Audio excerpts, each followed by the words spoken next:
आज हमारे सबके मन में एक सवाल है जो ये कोरोना वायरस को लेकर, आखिर कब तक हम इस परिस्थिति देकर गुजरेंगे। जैसे कहा जा रहा है हमें कोरोना वायरस के साथ जीना पड़ेगा। क्या आखिरी समाधान यही है या फिर कुछ समाधान है? हाँ, आयुर्वेद में इसका समाधान है। तो हमें आवश्यकता है इसको समझने की। जिस विज्ञान ने भगवान खुद लिखा है, खुद जो ज्ञान दिया है, जब कारण बताया है तो समाधान को कैसे छोड़ सकते हैं।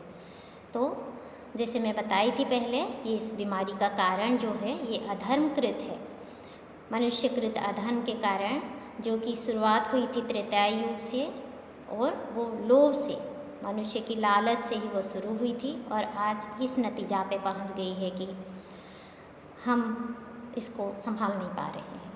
फिर भी भगवान ने इसका समाधान दिए हैं। आज भी हमारे पास समय है, अगर विश्वास के साथ इस समाधान को आप अपने जीवन में उतारें तो अवश्य इस परिस्थिति से हम छुटकारा पा सकते हैं। सिर्फ बीमारी का इलाज कर लेना या फिर आइसोलेशन मेंटेन कर लेना इसका समाधान नहीं है, क्योंकि अगर ये सिर्फ कम्युनिकेबल डिजीज होती तो फिर आइसोलेशन से हम बच जाते, या जो भी नियम अभी बढ़ता जा रहा है उससे हम बच जाते। सिर्फ एक बीमारी होती तो सिर्फ बीमारी से हम इलाज करने से उसका इलाज मिल जाता, पर ये ऐसा बीमारी है जिसका मूल जो है अधर्मकृत है, जिसके कारण वायु, जल, देश, काल ये सारा विकृत होने के कारण शरीर में एक ही प्रकार की दोष की विकृति होती है, और जिसका मौका लेकर जब ये अधर्म या फिर हम आचार सदाचार छोड़ देते हैं मनुष्य, तब राक्षस पिशाच रूपी जीवाणु शरीर में प्रवेश करते हैं मनुष्य को शिक्षा देने के लिए। तो आज हंसी आती है सुनने के लिए किसी किसी को कि ये राक्षस पिशाच आयुर्वेद वाले क्या बता रहे हैं ये, पर ये सच्चाई है। क्या जीवाणु आज तक नहीं देखे थे कोई? जीवाणु से कि क्या ये डर था पहले, जो इस हद तक कि कोई नवजात शिशु को अपने मदर के साथ बाहर छोड़ते, वो भी संपन्नपूर्ण परिवार, उसको बाहर छोड़कर आ जाए एक दिन की संतान को, अपने माता को, तो ये डर नहीं तो है क्या? आज हम जो ज्ञान दिया गया था कि संतान की तरह हम चिकित्सा करना चाहिए हमें मरीज़ को, इसको हम छूने में घबरा रहे हैं। ये डर नहीं तो है क्या? तो आज ये डर जो पैदा हुआ है ये सिर्फ माइक्रो ऑर्गेनिज्म से सीमित नहीं है, ये राक्षस पिशाच रूपी जो माइक्रो ऑर्गेनिज्म कह सकते हैं। तो जिसलिए इससे हमें बचने के लिए उपाय आयुर्वेद में बताया गया है। आज उसके बारे में विचार करेंगे। पहला जो है सत्य बोलना। ये भी सुनकर, ये इलाज सुनकर बड़ा हंसी आ रही होगी किसी किसी को कि सत्य बोलना किसी का इलाज कैसे हो सकता है। पर आज देखिए, आज जैसे हमारी कंट्रोल से बाहर हो गया बीमारी, तो फिर यही बोला जा रहा है ना कि आप घर पे रहिए, जब बीमारी होती है तो उसको रिपोर्ट कीजिए, छुपाइए मत, मतलब सच बोलिए। तो आज सच बोलना, इसीलिए उसको पहला स्थान दिया गया है। अगर यही ज्ञान हमारा पहले से होता, इसको हम मानते, आयुर्वेद के ये नियम को, सच बोलना, तो फिर शुरू से शायद सब हम इतना जागरूक हो जाते तो रिपोर्ट करते। आज ये लॉकडाउन, ये परिस्थिति आज दुनिया में देखने की ज़रूरत ही नहीं होती। चलिए, जो भी हो, हमें आगे क्या करना है इसके बारे में सोचना है। तो ये बहुत ही साइंटिफिक लॉजिकल ज्ञान है जो सच बोलना है। इसके बहुत ही फ़ायदा होते हैं। सिर्फ ये बीमारी नहीं, ये बीमारी जाएगा तो हो सकता है दूसरा बीमारी आ जाए, तो कहीं ना कहीं ये संदर्भ सच बोलना, ये हमारी आगे सत्ययुग की ओर हमें ले जाने की ये भगवान की प्रयास है। तो इसको हमें अपनाना चाहिए। फिर नेक्स्ट आते हैं दान करना। जितना हो पाए अपने से हम डोनेट करना है। आज परिस्थिति देखिए, बिना दान का संसार चल सकता है? कहाँ से आएगा? जब हम सब बैठे हुए हैं, कर्म ही नहीं कर रहे हैं, अर्थ कहाँ से आएगा? तो आज जितना भी हम संचय कर लिए हैं, जो भी है हमारे पास एक्स्ट्रा है, अपने ज़रूरत से ज़्यादा है, उसको दान करने की ज़रूरत है।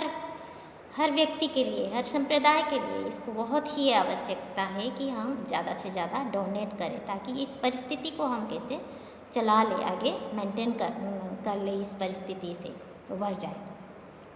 फिर शांति कर्म करने के लिए कहा गया है, मंगल कार्य करने के लिए कहा गया है, क्योंकि ये भूत पिशाच रूपी, ये राक्षस का आक्रमण, जो राक्षस पिशाच रूपी आक्रमण है, इनको शांति करने के लिए शांति कर्म, मंगल कर्म यही आवश्यक है, जो इसके लिए भी काफ़ी नियम उपलब्ध है। उसको हमारे शास्त्र के हिसाब से उसको फॉलो करना है। नियमों का पालन करने के लिए कहा गया है। नियम कहने से हमारे आयुर्वेद में सद्वृत एक अलग से अध्याय में बहुत ही डिटेल वर्णन किया गया है, हमें क्या करना चाहिए क्या नहीं करना चाहिए, यही सब नियम है। या फिर हम उसको योग शास्त्र के हिसाब से देखें तो जो यम नियम आदि अष्टांग योग है उसमें से शौच, संतस, तोपस, तप, तपस्या, स्वाध्याय एवं ईश्वर प्रणिधान, ये जो नियम के अंडर आते हैं इनको हमें फॉलो करना है। जो सद्वृत चैप्टर थोड़ा विस्तृत है उसको मैं दूसरे वीडियो में धीरे धीरे इसको देने की प्रयास करूँगी। फिर हमारे कहा गया है जप करना है। जप जितना मंत्र जप जो है हमें करना चाहिए, या फिर उसको रक्षा मंत्र कहें, अपने शरीर की रक्षा करने के लिए जो भी सिद्ध मंत्र हैं उसको जपना चाहिए, जो कि वो हो सकता है गायत्री मंत्र हो, विष्णु सहस्त्र नाम हो, या फिर महामृत्युंजय मंत्र हो, या भी जो सिद्ध मंत्र है अथर्व वेदक या वेदक मंत्र हैं उसको उच्चारण करना है, उसको जप करना है। होम एवं जो यज्ञ वगैरह चालू करनी है, वो जो पहले ज़माने में किया जाता था उसका बहुत ही साइंटिफिक वैल्यू होती है। वो जीवाणु जो वायुमंडल को जो जीवाणु मुक्त करता है, जो दवाई उसमें डालते हैं वो बहुत ही एंटी माइक्रोबियल एक्शन होती है, वो फिर से आवश्यकता है। हम छुप के नहीं रह सकते, पहले हमें डर के कितना दिन रहेंगे, हमें जीवाणु को तो मारना पड़ेगा ही, और जीवाणु हम छुप के जीवाणु को हटा नहीं सकते, हम उसको मारना पड़ेगा। और यही उसको जीवाणु को मारने का जो उपाय है आयुर्वेद में वर्णन किया गया उसको हमें अपनाना पड़ेगा।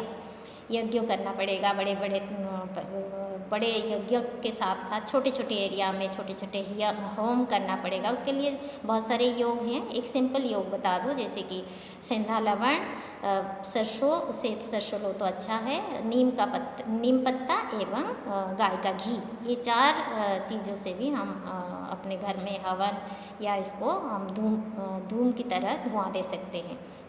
तो ये विधि को भी हमें अपनाना पड़ेगा। तपस्या, तप, स्वाध्याय ये सब करना पड़ेगा। दया भाव करने के लिए कहा गया है, प्राणी मात्र के प्रति दया भाव रखना है। अभी जो सफ़र कर रहे हैं, जिसके पास खाने के लिए खाना नहीं है, इसको हम दया भाव से हमसे जितना संभव बन पाए उनको मदद करनी है, यही चाहिए इस टाइम में। हर प्राणी प्रति दया भाव करना है, जो भूखा है उसको खाना खिलाना है, यही दया भाव है इस टाइम के लिए।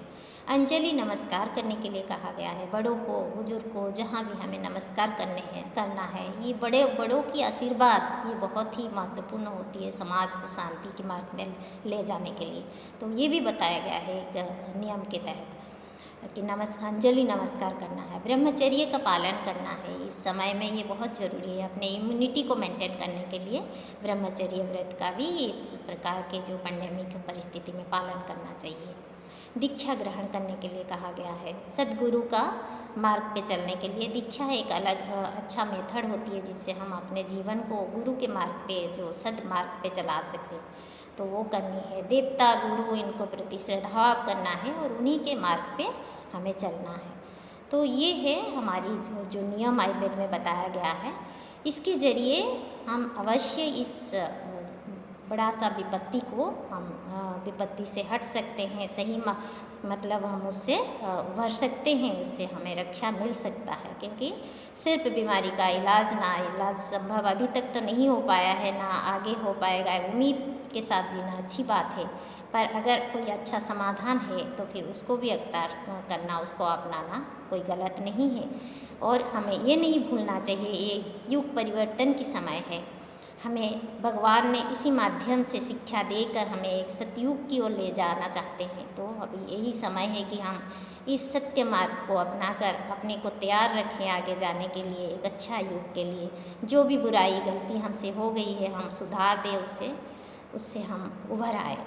भगवान, प्रकृति, ये दोनों मिलकर हमारे लिए एक अच्छा मार्ग दिखा रहे हैं। तो इसको सच्चाई, उसको विश्वास के साथ अपनाएं तो हम अवश्य इस विपत्ति से रक्षा पा सकते हैं।